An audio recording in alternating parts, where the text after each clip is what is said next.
जय हिंद। जानते हैं बौद्ध धर्म के बारे में एवं गौतम बुद्ध के बारे में। गौतम बुद्ध भी जो हैं समकालीन रहे हैं महावीर स्वामी के, और महावीर स्वामी और जैन धर्म के विषय में हम इससे पीछे के क्लास में डिस्कस कर लिए हैं। अगर आपने नहीं देखा तो वीडियो के नीचे डिस्क्रिप्शन में लिंक दिया गया, वहाँ से आप देख सकते हैं। 40 मिनट का लगभग क्लास है वो। तो आज बौद्ध धर्म और धार्मिक सुधार आंदोलन के अंतर्गत जैन धर्म और बौद्ध धर्म का डिस्कस कर रहे थे, जिसमें हमने जैन धर्म का डिस्कस पहले ही कर लिया है। और आज के क्लास में हम बौद्ध धर्म के बारे में जानते हैं और कोशिश करते हैं कि बौद्ध धर्म आज समाप्त कर दें। ठीक है। तो गौतम बुद्ध महावीर स्वामी के समकालीन थे और उन्हें बचपन का नाम जो है सिद्धार्थ था। और इनका जन्म जो है 563 ईस्वी में शाक्य नामक क्षत्रिय कुल में कपिलवस्तु के निकट नेपाल के तराई क्षेत्र में अवस्थित लुम्बिनी नामक स्थान पे हुआ है। ठीक है। यहाँ से क्वेश्चन बना है कि जन्म कहाँ, कभी कभी कपिलवस्तु भी आया है, कभी लुम्बिनी भी आया है, और कभी कभी गणराज किस क्षत्रिय कुल में थे। तो यहाँ से भी क्वेश्चन आपको देखने को मिला है। और जन्म कब हुआ तो 563 ईस्वी पूर्व, यहाँ से क्वेश्चन एग्जाम में बन चुका है। ठीक है। तो गौतम बुद्ध के पिता सुदोधन थे और कपिलवस्तु के निर्वाचित राजा और गणतांत्रिक शाक्य के प्रधान रहे। उनकी माता को महामाया देवी के नाम से जाना जाता है और कौशल राज्य के कोल्लीय वंश की राजकुमारी थी। और गौतम गोत्र में पैदा होने के कारण उसे गौतमी भी कहा जाता था। ठीक है। चलिए आगे पॉइंट देखते हैं। यहाँ देख लीजिए कि इंडिया का कुछ इस प्रकार के है। तो इनका जन्म जो है लुम्बिनी नामक कपिलवस्तु के लुम्बिनी नामक स्थान पे हुआ था। ठीक है। प्रथम उपदेश सारनाथ में दिए, आगे डिस्कस करेंगे। और उसी क्रम में बोध गया और कुशीनगर में इनका जीवन का अंत हो गया। ठीक है। ठीक है। तो इसका डिस्कस हम आगे कर रहे हैं। तो बुद्ध के जन्म के एक सप्ताह के बाद ही उनकी माता जी जो थी महामाया देवी, उनका मृत्यु हो गया था। और इसीलिए इनका लालन पालन जो है इनकी मौसी जो है महाप्रजापति गौतमी के द्वारा किया गया है, जिनके नाम से आगे चल के इन्हें गौतम बुद्ध के नाम से ये प्रसिद्ध हुए। ठीक है। और गौतम बुद्ध की 16 वर्ष की अवस्था में शाक्य कुल की कन्या जो यशोधरा, जिसे बिंबा गोपा या भद्र कक्षना, कभी कभी क्वेश्चन आपको यहाँ से देखने को मिलेगा कि यशोधरा का गौतम बुद्ध की जो पत्नी थी, कन्या थी, उसको अन्य नाम से भी जाना जाता था। तो यशोधरा को बिंबा गोपा या भद्र कक्षना के नाम से भी जाना जाता था। यहाँ से क्वेश्चन बन सकता है। तो उनका विवाह जो है 16 वर्ष की अवस्था में यशोधरा से हुआ और उन्हें एक पुत्र की प्राप्ति हुई जिनका नाम था राहुल। ठीक है। और बचपन से गौतम बुद्ध जो है ध्यान आध्यात्मिक चिंतन की ओर था।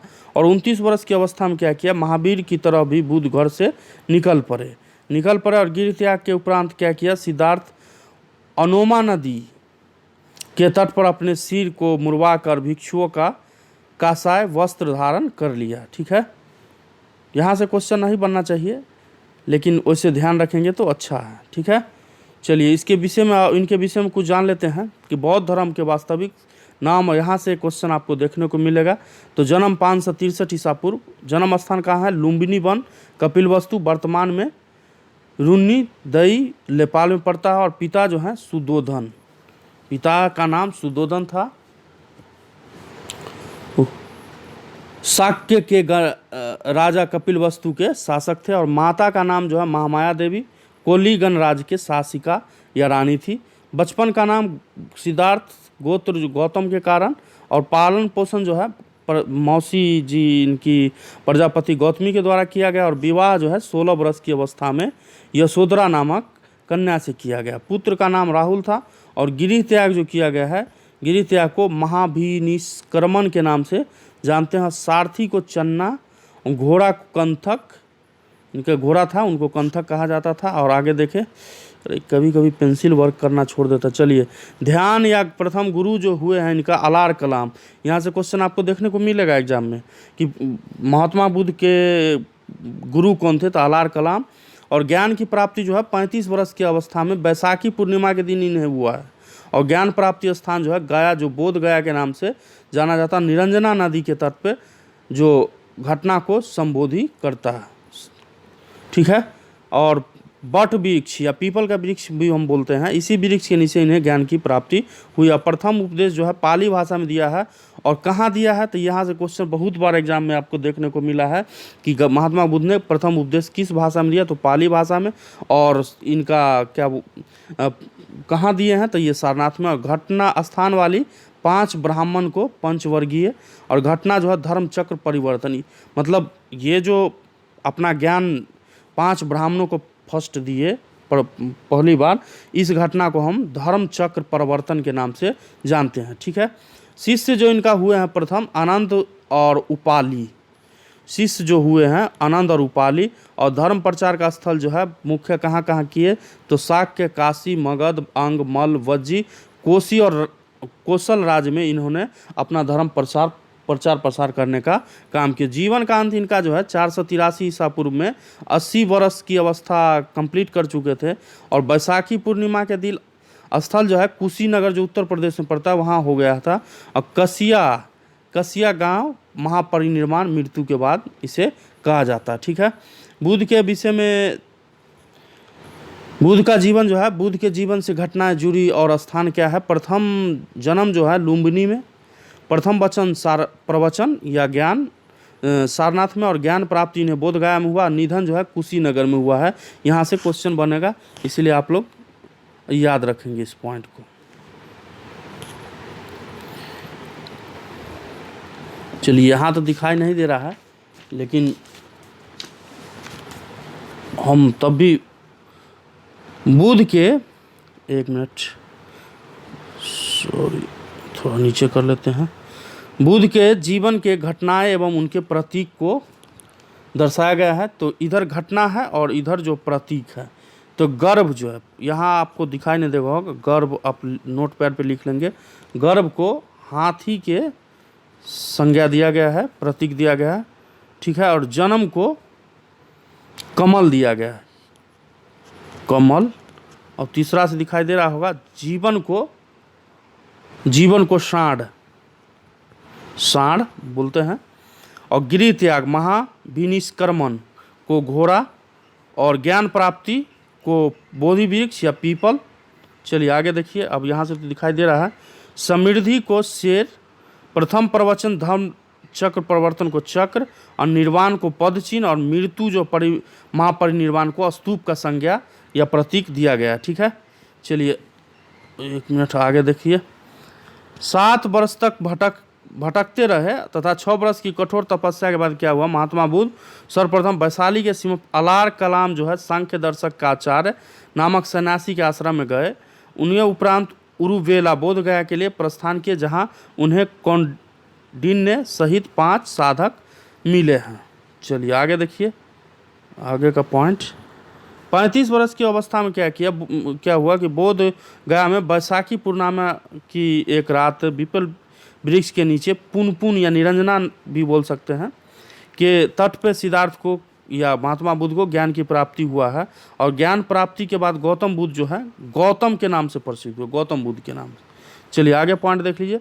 गौतम बुद्ध ने अपने ज्ञान का प्रथम प्रवचन जो है वाराणसी के सारनाथ में दिया, वाराणसी उत्तर प्रदेश यूपी। चलिए, उरुवेला में बुद्ध सारनाथ ऋषिपत्तनम या मृगदाव आए। यहाँ उन्हें 5 ब्राह्मण सन्यासियों को अपना प्रथम उपदेश दिया, जिन्हें बौद्ध ग्रंथों में धर्म चक्र प्रवर्तन के नाम से हम जानते हैं, पीछे भी डिस्कस किए हैं। चलिए, महात्मा बुद्ध ने तपस और मालिक नामक 2 शूद्रों को बौद्ध धर्म का सर्वप्रथम अनुयायी बनाया है। चलिए आगे का पॉइंट देखिए। बुद्ध ने अपने जीवन काल में सर्वाधिक उपदेश जो है कौशल देश की राजधानी श्रावस्ती में दिए हैं। और पीछे के आपने मैप में भी देखा होगा कि श्रावस्ती का डिस्कस है वहाँ। तो उन्होंने मगध को अपना प्रचार प्रसार का केंद्र बनाया था। ठीक है। उन्हें धर्म प्रचार के कार्यों में ऊंच नीच, अमीर गरीब और स्त्री पुरुष के बीच कोई भेदभाव उन्होंने नहीं समझा। चलिए, महात्मा बुद्ध प्रसिद्ध अनुयायी शासकों में बिंबिसार, प्रसेनजीत तथा उदयन उदायन के नाम से भी जानते हैं, जो मगध साम्राज्य के शासक रहे हैं। ठीक है, मगध साम्राज्य का इसका भी क्लास हम पीछे कर ले लिए हैं, इसका भी वीडियो डाला गया है यहाँ चैनल पे। बुद्ध के प्रधान शिष्य जो उपाली और अनंत थे, और सारनाथ में बौद्ध संघ की स्थापना जो है किया गया, सारनाथ में किया गया। महात्मा बुद्ध अपने जीवन के अंतिम पड़ाव में हिरण्यवती नदी के तट पर कुशीनगर पहुँचे, जहाँ 483 ईस्वी में क्या हुआ, 80 वर्ष की अवस्था में उनकी मृत्यु हो गई। इस घटना को बौद्ध परंपरा में महापरिनिर्वाण के नाम से जाना जाता है। अभी कभी क्वेश्चन अगर बन जाता है यहाँ से कि महापरिनिर्वाण क्या है, या महात्मा बुद्ध का महापरिनिर्वाण कब हुआ, तो आप 483 ईस्वी टिक करेंगे। और कितना वर्ष की अवस्था में, तो लगभग 80 वर्ष की अवस्था में। ठीक है, मृत्यु के पूर्व कुशीनगर में परिवारजक सुभद्र को उन्होंने अपना अंतिम उपदेश प्रदान किया था।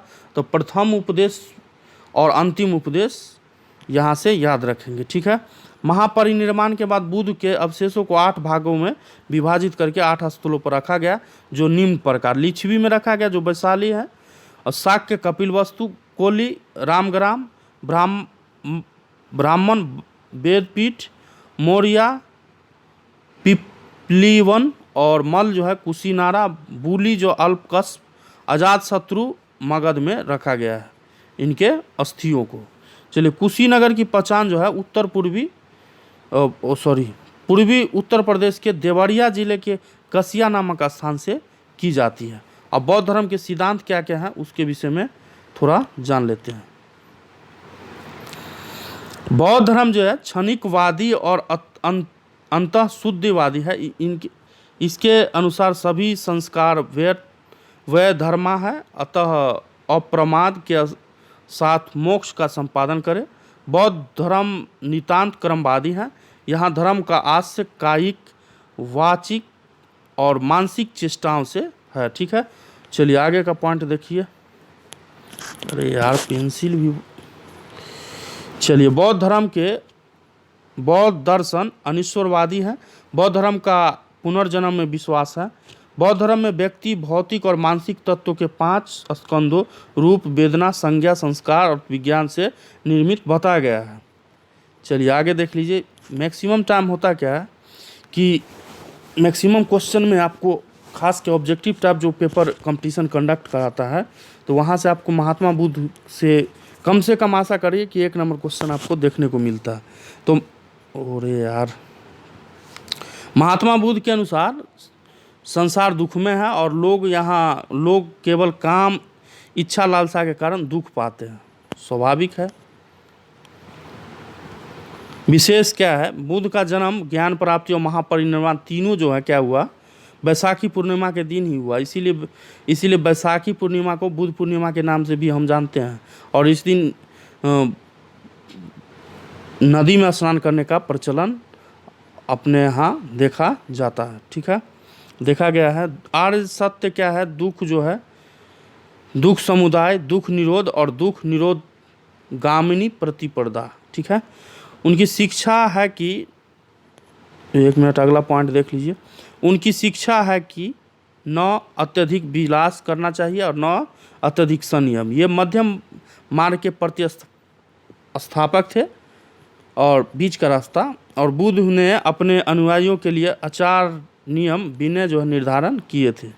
और गौतम बुद्ध ने दुख की निवृत्ति के लिए अष्टांगिक मार्ग का उपाय बताया। और कौन कौन अष्टांगिक मार्ग है वो देख लीजिए।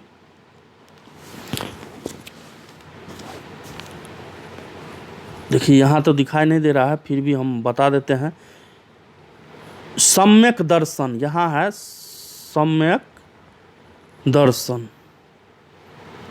चलिए, सेकेंड है सम्यक संकल्प। तो इसमें सम्यक दर्शन में वस्तुओं को उसके वास्तविक स्वरूप में देखना चाहिए। और सम्यक संकल्प में है कि भौतिक सुखों के प्रति आकर्षण का त्याग होना चाहिए। चलिए, शील स्कंद जो है, प्रथम है प्रज्ञा स्कंद, सेकेंड है शील स्कंद में सम्यक वाक, सम्यक क्रमात् और सम्यक जीविका। फिर से देखें, सम्यक वाक, सम्यक क्रमात्, सम्यक जीविका 3 है। और इसमें क्या है कि सदा, सम्यक वाक्य में क्या है, सदा सच बोलिए। सम्यक कर्मार्थ में सदा सत्य कर्म करना चाहिए। और सम्यक जीविका में है सदाचार पूर्वक आजीविका अर्जित करना चाहिए, ठीक है। और सम्यक स्कंद, समाधि स्कंद में तीसरा है सम्यक व्यायाम, नैतिक, मानसिक और आध्यात्मिक उन्नति के लिए सतत प्रयत्न रहना चाहिए। और सम्यक स्मृति में क्या है कि मिथ्या अवधारणाओं का परित्याग कीजिए, त्याग कीजिए, वह वास्तविक धारणाओं का स्मरण कीजिए। और लास्ट है सम्यक समाधि में मन की एकाग्रता पर ध्यान दिया गया है। चलिए, बौद्ध आचार संहिता के मुख्य नियम क्या क्या हैं? तो पराय धन पर लोभ नहीं करना, हिंसा नहीं करना, नशे का सेवन नहीं करना, झूठ नहीं बोलना और दुराचार से अलग रहना। बौद्ध संगतिया से क्वेश्चन आपको देखने को मिला है, जैसे बीपीएससी का एग्ज़ाम हो या आपको बिहार एसआई हो या जेपीएससी हो इत्यादि एग्ज़ाम में, बहुत सारे एग्जाम में आपको संगतिया से क्वेश्चन देखने को मिला था। क्या संगतिया? तो प्रथम कहाँ, द्वितीय कहाँ, तृतीय कहाँ, और इनका अध्यक्ष क्या, किनके शासनकाल में हुआ, और जन इसका स्थान क्या है। तो प्रथम बौद्ध संगतिया जो है 483 ईसा पूर्व में राजगिरी में हुआ।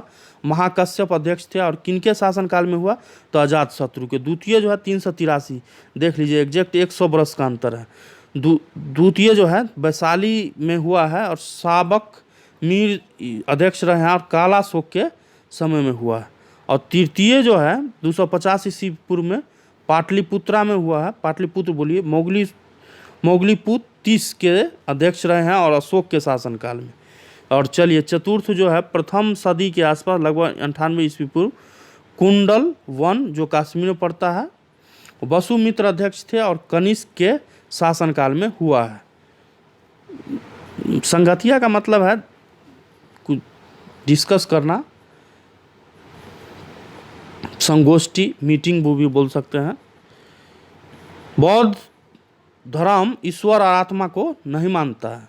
इसे विशेष रूप में निम्न वर्णों का समर्थन प्राप्त हुआ क्योंकि इसमें वर्ण व्यवस्था की निंदा जो है की गई है। बौद्ध संघ का द्वार सभी के लिए खुला रहता है, भले वह किसी भी जाति का क्यों ही ना हो।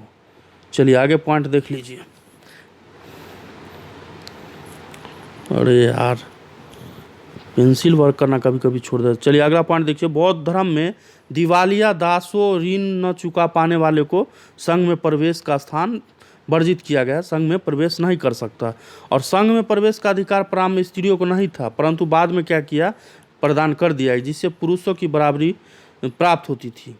और थोड़ा बुरा भी लगता कि बाद में स्त्रियों को नहीं देता। तो चलिए, बौद्ध धर्म के प्रसार के कारण महात्मा बुद्ध के मृत्यु के उपरांत उनकी शिक्षाओं को संकलित कर 3 पिटकों में विभाजित किया गया, जिसे त्रिपिटक के नाम से जाना जाता है। सूत पिटक, विनय पिटक और अभिधम पिटक। कौन कौन पिटक है? सूत पिटक, विनय पिटक, अभिधम पिटक, त्रिपिटक, ठीक है। पिटकों में बृहत्तम है और विषय जो है बुद्ध के उपदेशों व संवादों का संकलन किया गया सूत पिटक में। और विनय पिटक में पिटकों में लघुत्तम है और बौद्ध संघ के आचार विचार व नियम निषेध का संकलन जो है इसमें किया गया। और अभिधम पिटक में क्या किया गया है, पिटकों की ये मध्यम है, मतलब मीडिएटर है। सबसे कम ये इसमें है, सबसे ज़्यादा इसमें है और सबसे कम इसमें, वो मीडियम इसमें है। तो इसमें क्या किया कि बुद्ध के आध्यात्मिक व दार्शनिक विचारों का जो है संकलन संगठित किया गया है।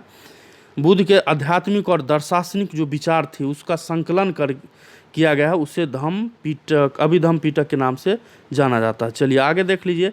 ब्राह्मण धर्म की तुलना में बौद्ध धर्म अधिक उदार एवं अधिक जनतांत्रिक था। गणतंत्र बोलिए इसको, रिपब्लिक। चलिए, बुद्ध का व्यक्तित्व, धर्मोपदेश देने की प्रणाली दोनों ही बौद्ध के धर्म के प्रसार में सहायक सिद्ध हुआ। निंदा और गाली से उन्हें क्रोध नहीं आता। कठिन स्थितियों में भी वे धीरे और शांत बने रहते हैं। जनसाधारण की भाषा जो है पाली को अपनाने में बौद्ध धर्म को प्रसार को बल मिला। पाली मतलब जो आम उस समय का जो भाषा था, बोलचाल का जो आम भाषा हो उसे पाली बोलते थे। चलिए, बुद्ध के पंचशील सिद्धांत का वर्णन छांदोग्य उपनिषद में हमें देखने को मिलता है। आगे पॉइंट देखिए। बुद्ध धर्म ने संघ की स्थापना की जिसमें प्रत्येक व्यक्ति किसी भी जाति का हो, किसी भी लिंग भेद इत्यादि प्रवेश कर सकता था। चलिए आगे देख लीजिए। संघ में प्रवेश पाने के लिए गृहस्थ जीवन का त्याग व कम से कम 15 वर्ष की आयु कंप्लीट होना चाहिए और माता पिता की अनुमति के बिना कोई भी व्यक्ति इसमें प्रवेश नहीं पा सकता। आज्ञा जरूरी है। अस्वस्थ, शारीरिक विकलांग, ऋणी, सैनिक व दासों को संघ में प्रवेश वर्जित था। अब क्यों वर्जित था ये क्या बोल सकते यार। अस्वस्थ, चलिए आगे पॉइंट देख लीजिए। संघ की सभा में प्रस्ताव की नति या विरति कहा जाता था, जबकि प्रस्ताव पाठ को अनुसावन कहते थे। बहुमत से पारित प्रस्ताव को भूम स्कीम कहा जाता था। मतभेद का मत विभाजन मतदान होता था। सभा में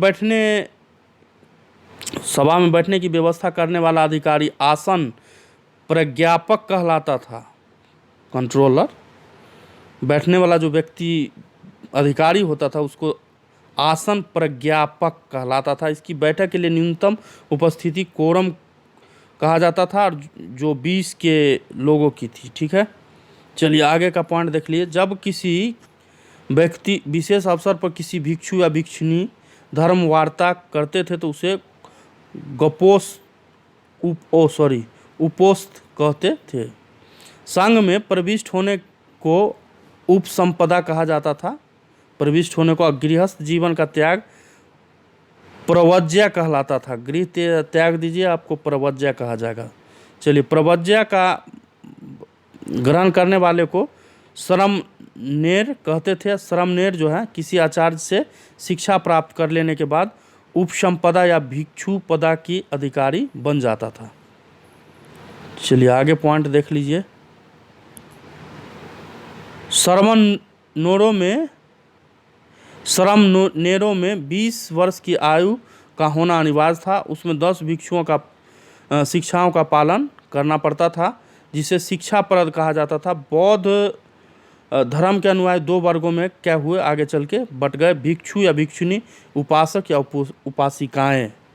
चलिए आगे पॉइंट देख लीजिए। गृहस्थ जीवन में रहकर बौद्ध धर्म को मानने वाले लोगों को उपासक कहा जाता था। जैसे कि आप गृहस्थ जीवन में भी हैं और बौद्ध धर्म को फॉलोअर हैं तो आपको उपासक कहा जाएगा। बौद्ध भिक्षु दैनिक प्रथाओं में बुद्ध शरणम गच्छामि व धम्मम शरणम गच्छामि का उच्चारण किया करते थे। बुद्धम शरणम गच्छामि, धम्मम शरणम गच्छामि। ठीक है, चलिए बौद्ध संघ में शामिल होने के बाद इसके सदस्य को इंद्रिय निग्रह, उपरिग्रह, धनहीनता, उपरिग्रह को धनहीनता भी बोलते हैं, और श्रद्धा का संकल्प लेना पड़ता था। अब बौद्ध धर्म के 3 प्रमुख अंग थे, बुद्ध, संघ और धम्म। बुद्ध, संघ और धम्म 3 प्रमुख अंग थे। बुद्ध, संघ और धम्म। और बुद्ध के निर्माण में 200 साल बाद प्रसिद्ध मौर्य सम्राट जो अशोक ने बौद्ध धर्म को ग्रहण किया। यह युग प्रवर्तक घटना सिद्ध हुई। बाद में चल के अशोक ने अपने धर्मदूतों के द्वारा इस धर्म को मध्य एशिया, पश्चिमी एशिया और श्रीलंका में फैलाने का काम किया और इसे विश्व धर्म के रूप में प्रचार प्रसार किया था। चलिए, बौद्ध धर्म के पतन के क्या क्या कारण रहे हैं इसके विषय में हम जान लेते हैं। लास्ट पॉइंट ही है बौद्ध धर्म के पतन के कारण। तो बौद्ध जो आगे चल के 2 हिस्सा में बट गया था, भिक्षु भिक्षुणी। ठीक है, 1 मिनट यार। चलिए, बौद्ध धर्म जो है आगे चल के क्या हुआ, 2 शाखाओं में विभाजित हो गया। जो गृह जीवन में रह के उपासक होते थे, मतलब फॉलोअर होते थे, उसे उपासक या उपासिकाएं कहा जाता था। और एक और था भिक्षु या भिक्षुणी। ठीक है, यहाँ से भी क्वेश्चन बना है तो याद रखेंगे। और लास्ट टर्म में आ जाते हैं कि बौद्ध धर्म के पतन के क्या क्या कारण थे। तो ईसा की 12वीं सदी तक आते आते बौद्ध धर्म भारत में लुप्त हो गया।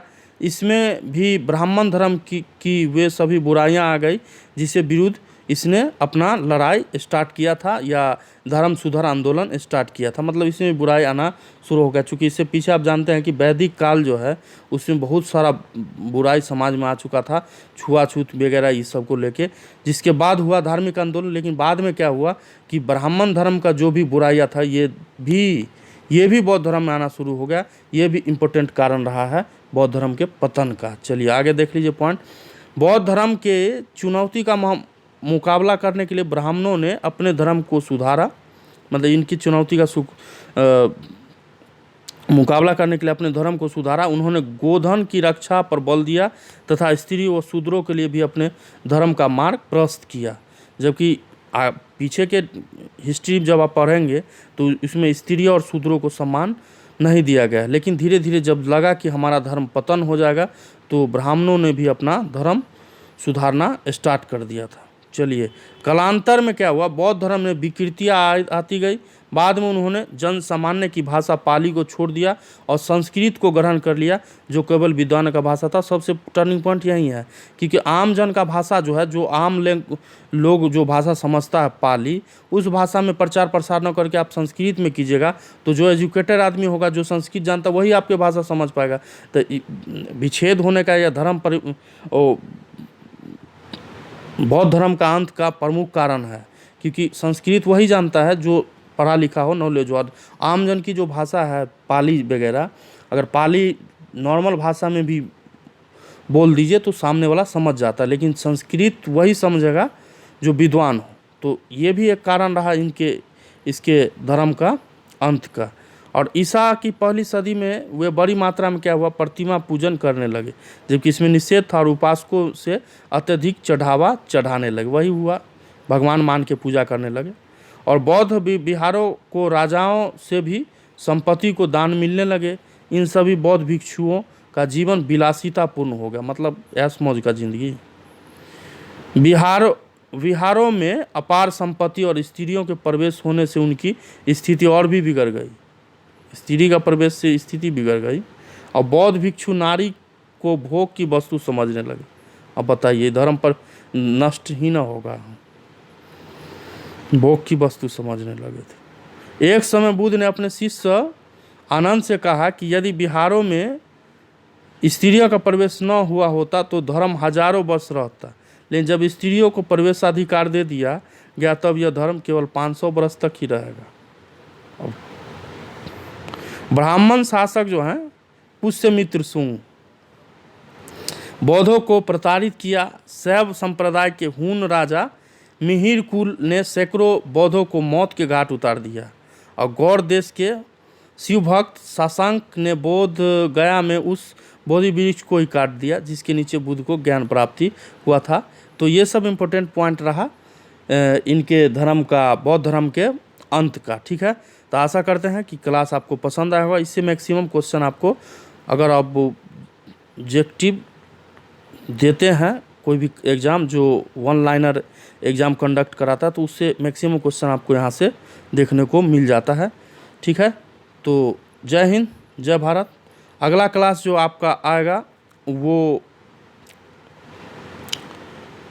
मौर्य वंश पे आएगा, मौर्य वंश।